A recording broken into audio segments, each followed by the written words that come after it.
Today's question is all about metaphors. So, what do you do when a client gives you metaphors? A few of my clients have had them, and they kind of throw me off. What do you do when a client gives you metaphors? I love metaphors. Metaphors are very interesting, and this is a great question. And the short answer to this is that you utilize the metaphors that they give you, right? There is a difference between a client coming into a session with you and you assuming what metaphors are good for them. Don't do that. You never really know. And I've got some stories there for you in a minute. But when a client gives you a metaphor, for example, a client comes to you because they want to gain some clarity with whatever they wanted to do in their business, right? Your client's an entrepreneur and they're having this like big confusion as to what they want to do with their business or businesses. And as you're investigating and doing the hypnotic interview with them, they're saying, oh, it just feels like train tracks. Like I see these train tracks and there's a train here and a train there, blah, blah, blah, blah. So they're talking about trains, right?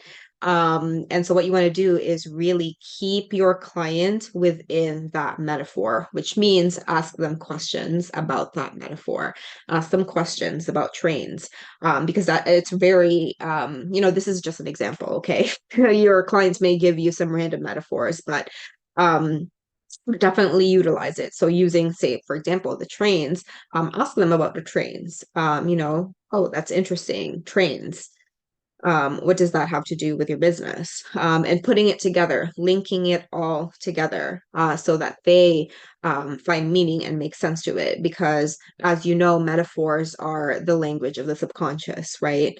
It's truly fascinating how our minds can just give us these metaphors. And if your clients are ones that are metaphorical and give you a lot of metaphors, which are big unconscious moments and something really you really want to utilize, and keep asking them questions about that metaphor and keep them in that state where they're in the metaphor.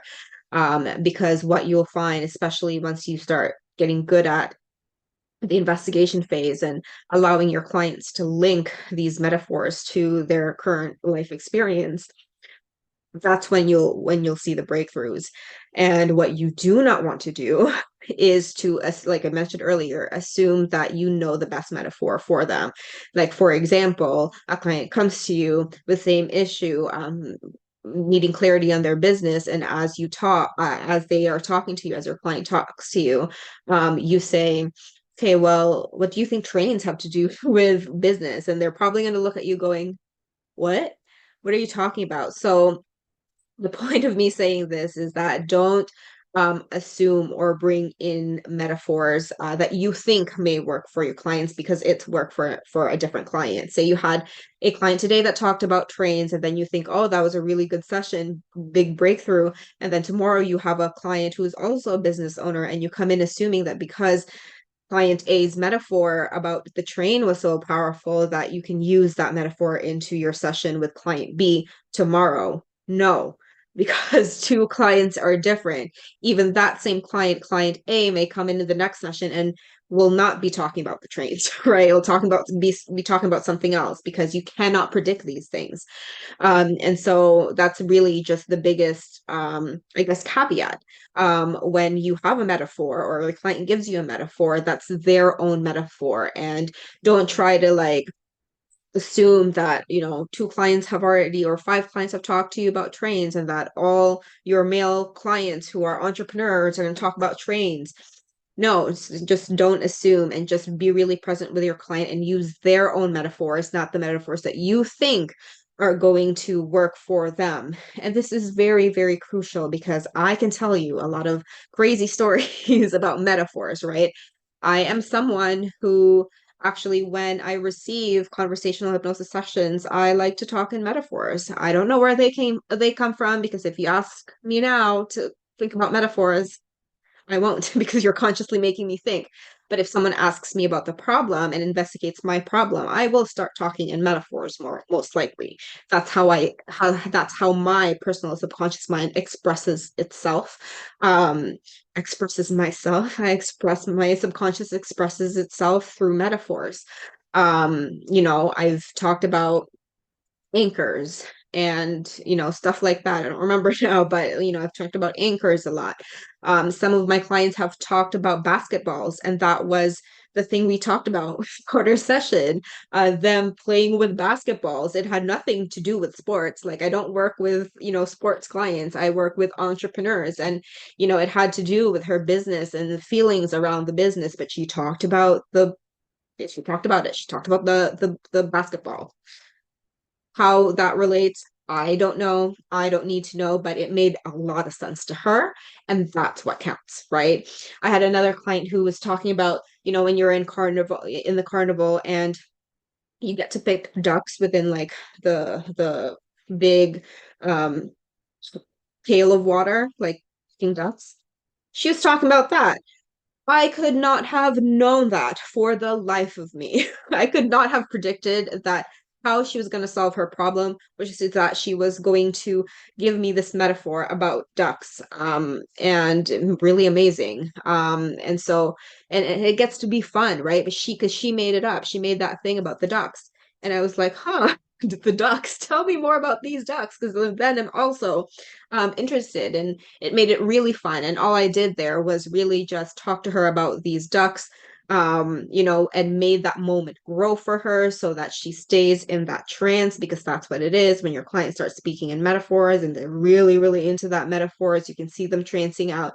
That is the best state that you want to keep your clients in. You want to keep them there.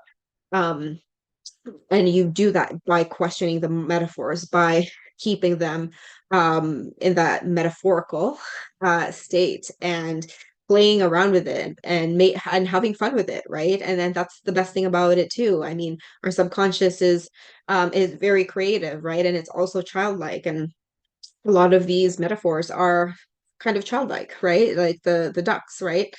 Um, and so when you're able to do that, not only does it get you your breakthroughs faster, because like you're really talking to the subconscious and how it communicates, it also lightens up your sessions. It also makes it fun. It makes them effortless, because you, as the coach who uses hypnosis, or as the hypnotist, you don't have to rack your brains to think about the best metaphors for your client. Let your client give you the metaphors and utilize them so that they create the breakthrough, so that they stay in that moment that they created themselves. Because guess what? Guess who actually solves their problems? Your client. Your client solves their problems unconsciously. And that's also a sign when your client starts to speak in metaphors. That's a sign that the subconscious is also communicating with you, and is giving you signs that it's kind of ready to process this problem, and work through this problem. So by you utilizing and really jumping onto that metaphor, it creates trust with the subconscious as well, because as the conscious is talking about balls and bouncing the balls, and doing all the things with the basketball, and you as the therapist, um, or the coach, actually plays around with it with the subconscious. I mean, the subconscious can only trust you, right? So it's very, very cool that metaphors are um come up with your sessions. So definitely utilize them, especially if it's metaphors that come up over and over, that your client keeps on telling you the same metaphors. Like if your client has mentioned to you 5 to 10 times within a minute period of time about these basketballs, jump on that. That's the subconscious mind saying, this is how we're going to work through it. It is going to be through the basketballs. So take that in and utilize that, because that is going to be the keys for your breakthrough. So I hope that helps, and I will see you soon.